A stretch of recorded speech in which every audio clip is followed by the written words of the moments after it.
안녕하세요. 아재책톡입니다. 오늘은 마크 쿨란스키의 대구라는 책으로 이야기해볼까 합니다. 대구탕, 대구포 할 때 그 물고기 대구인데요.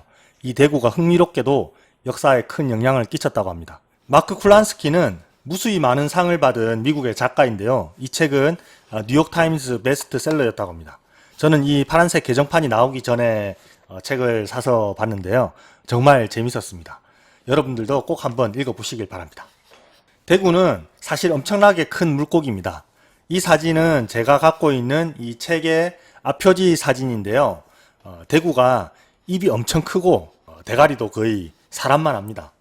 이마는 머리가 사람보다 더 크네요. 우리가 알고 있는 대구하고는 좀 약간 사뭇 다르죠. 명태와 대구를 구분하는 간단한 방법은 보면은 대구는 턱에 이렇게 수염이 하나 나 있습니다. 이렇게 입이 크다고 해서 이름이 대구라고 하네요. 1895년 미국의 매사추세츠 해안에서 1.8m짜리 대구를 잡았다고 합니다. 무게는 96kg에 달했다고 하고요. 이 사진은 대구 책에 있는 사진인데요. 1925년에 잡힌 대구인데 역시 사람 크기입니다. 대구는 20년에서 30년 정도까지 산다고 하니까 정말 대단한 물고기입니다. 또 대구가 130cm 정도 크기로 자라나면 900만 개의 알을 낳을 수 있다고 합니다. 그 삼총사를 쓴 프랑스의 문호인 알렉상드르 뒤마는 대구의 알이 만약에 모두 부화하면 대구의 등을 밟고 대서양을 건널 수 있을 것이라고 말했다고 할 정도니까 엄청난 생산력이죠. 10세기 노르웨이에 토르발트라는 사람이 있었다고 합니다. 이 양반이 노르웨이에서 살인을 저지르고 추방을 당했는데요. 그의 아들 붉은 얼굴 에이리크와 함께 아이슬란드로 갔다가 거기서 또 더 많은 사람을 죽이고 쫓겨나서 서쪽으로 항해했다고 합니다. 배를 타고 가다가 육지를 발견하긴 했는데 황량한 불모의 땅이었고 빙산과 빙하만 가득했습니다. 하지만 그곳을 식민지로 개척하고 사람들을 많이 끌어들이려고 이름을 무려 그린란드라고 붙였다고 합니다. 어처구니 없죠. 무슨 기획부동산도 아니고 그린란드가 뭐야. 붉은 얼굴 에이리크에게는 아들이 있었는데요. 바로 레이프르 에릭손입니다.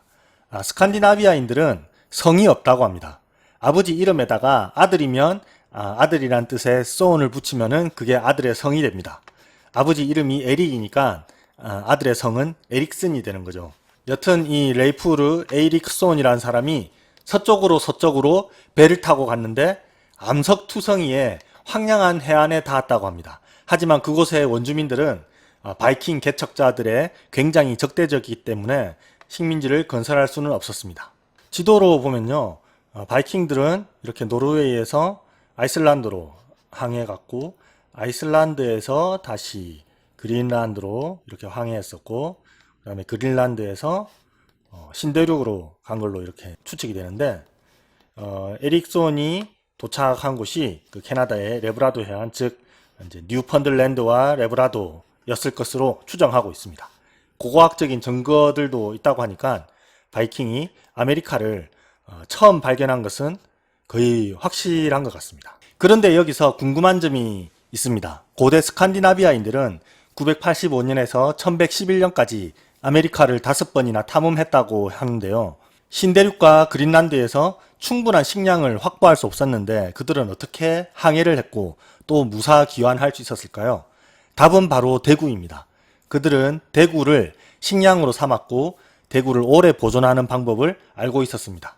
대구를 두꺼운 나무 판자처럼 만들어서 겨울 바람에 말리면 수분이 날아가서 무게가 5분의 1로 줄었습니다.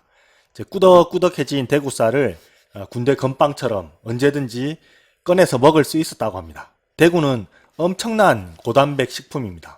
지방이 거의 없고 18%가 단백질인데 이제 고기의 80%가 수분이니까 이것을 말리면은 거의 순수한 고단백질 식품이 된다고 합니다. 스페인 북부에 바스크 지방이 있는데요.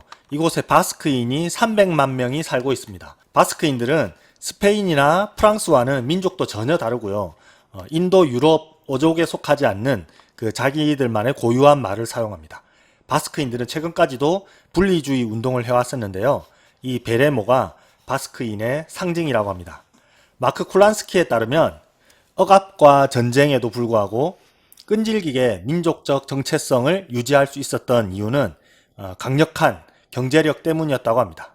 원래 바스크인들은 고래잡이를 하는 민족이었습니다. 그런데 점차 주 종목을 대구로 옮겨갔어요. 강인한 바스크인들은 거친 대서양으로 나아가서 대구를 잡아들였습니다. 바이킹들이 대구를 단순히 말린 것과는 다르게 바스크인들은 대구를 소금에 절였습니다. 염장한 대구는 말린 대구보다 더 오래 보존했기 때문에 바스크인들은 더 멀리 항해할 수도 있었고 또 유통기간도 더 길었기 때문에 외국으로 수출할 수도 있었습니다. 그래서 바스크인들은 대구 산지보다 지리적으로 멀리 떨어져 있는 곳까지 국제적인 무역 시장을 창출했습니다. 대구는 기름기가 많지 않아서 잘 말리거나 이렇게 소금에 절이면 거의 상하지 않는다고 하네요. 맛도 다른 생선들에 비해서 아주 좋습니다. 거기다가 교회가 바스크인들에게 기회를 열어주었습니다. 중세 가톨릭 교회는 사순절을 금식일로 정했습니다. 사순절은 예수가 광야에서 40일간 금식하고 악마의 유혹을 이겨낸 것을 기념해서 부활절이 되기 전 40일간 육류를 먹지 못하게 한 것이었습니다. 이 사순절뿐만 아니라 매주 금요일과 여러 종교 달력에 표시된 중요한 날들이 금식일이 되면서 거의 반년간 육고기가 금지되었다고 합니다. 그런데 물고기는 먹는 것이 허용이 되었습니다. 그래서 금식일은 결국 소금에 절인 대구를 먹는 날이 되었다고 합니다. 전 기독교 유럽에서 대구 수요가 폭발했습니다. 대구잡이를 하는 바스크인들은 금요일마다 점점 부자가 되었겠죠. 그런데 수요가 폭발적으로 증가하는 만큼 공급도 따라가야 할 텐데요. 바스크인들은 그 많은 대구를 어디서 잡아서 유럽에 공급했을까요? 대구는 이미 고수익 상품이었기 때문에 다들 대구 어장을 발견하는데 혈안이 되어 있었습니다. 기존의 어장은 북해와 아이슬란드 앞바다였습니다. 스칸디나비아인들은 거기서 오랫동안 대구를 잡아왔지만 바스크인들을 별로 보지 못했다고 하고요. 이 섬나라 영국인들도 대구잡이를 슬슬 시작했는데요. 평소에 바스크인들을 본 적이 별로 없는 거예요. 바스크 애들 본 적 있냐? 아니? 와, 이마들 어디서 물고기 잡아오는 거야? 다들 궁금해했지만 바스크인들은 절대로 자신들의 어장에 대해서 이야기하지 않았다고 합니다.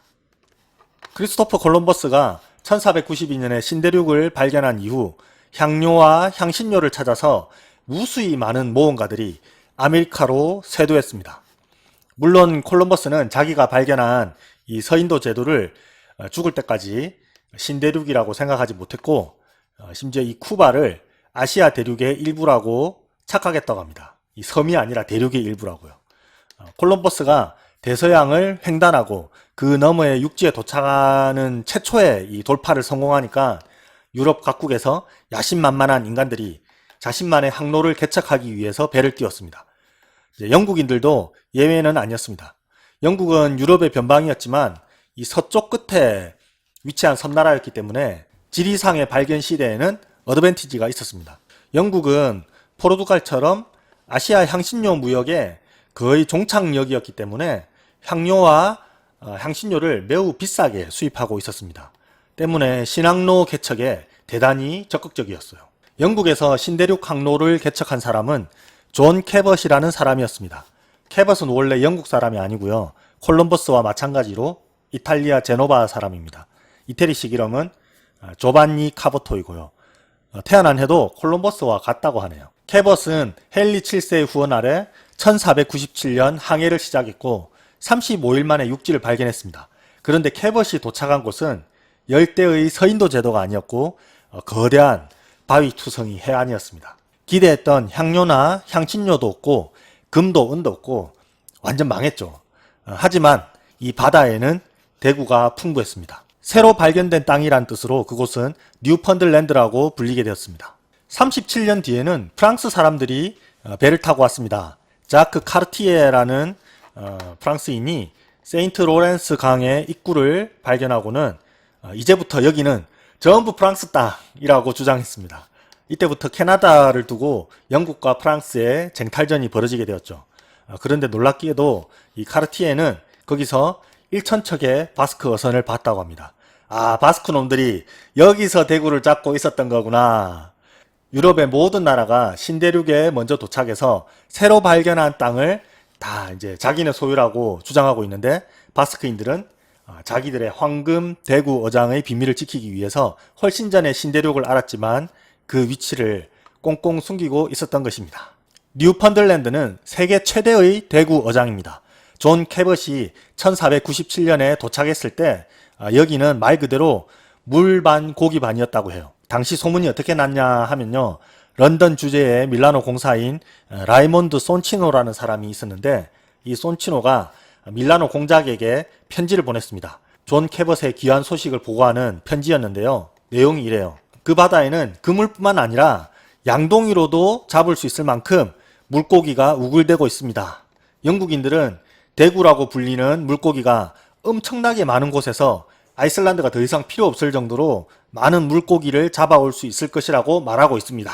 원래 유럽에서는 이 북해와 아이슬란드 어장이 있었습니다. 북해는 이제 유럽의 한가운데 있기 때문에 일찍부터 대구잡이가 성행했고 그래서 경쟁이 치열했어요. 그리고 주기적으로 어자원 고갈이 일어났습니다. 그래서 좀 더 멀리 있는 아이슬란드 앞바다가 주요 대구 산지로 떠올랐습니다. 그러나 여기도 경쟁이 치열하기는 마찬가지였죠. 16세기에는 북유럽의 바다를 주름잡던 이 독일의 한자 동맹과 영국인들이 아이슬란드 어장을 두고 충돌했습니다. 그리고 20세기 들어와서는 영국과 아이슬란드가 대구 전쟁을 벌였습니다. 이 부분은 다음 2편 영상에서 더 자세히 이야기해 보겠습니다. 그러니까 애초에 바스크인들은 복작복작하게 사람들 많은 데서 피곤하게 고기 잡지 말고 대구가 지천으로 널려있는 미지의 세계를 찾아 나서자 이렇게 된 것입니다. 정말 바스크인들은 콜럼버스보다 먼저 신대륙을 발견했을까요? 마크 쿨란스키에 따르면 그렇다는데요. 글쎄요, 여러분들의 생각은 어떠세요? 다음 2편 영상에서는 뉴펀들랜드 황금 어장과 관련된 미국의 독립 역사까지 한번 달려보겠습니다. 많이 기대해 주세요. 감사합니다. 아재 책톡이었습니다.